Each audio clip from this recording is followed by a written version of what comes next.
দুইটি প্লেট একসাথে রাখলে যেমন শব্দ হয়, স্বামী স্ত্রী একসাথে থাকলে ঝগড়া হবে, তর্ক হবে, কথা কাটাকাটি হবে, কিন্তু সম্পর্ক যাতে করে বিচ্ছিন্ন না হয়ে যায় এ বিষয়ে খেয়াল রাখতে হবে।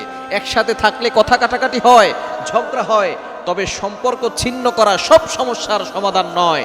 আপনি এটা চিন্তা করবেন যে আপনাদের দ্বারা একজন সন্তান দুনিয়াতে এসেছে, আপনারা যদি ঝগড়া করে বিচ্ছিন্ন হয়ে যান এই সন্তানের ভবিষ্যৎ কি হবে।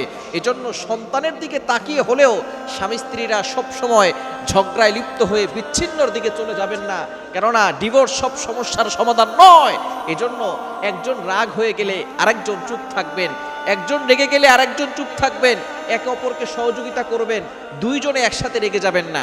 অ্যাঙ্গার প্লাস অ্যাঙ্গার সমান সমান ব্লাস্ট, রাগ প্লাস রাগ সমান সমান ব্লাস্ট। সুতরাং দুইজন একসাথে রেগে যাবেন না, একজন রাগ হলে আরেকজন চুপ থাকবেন।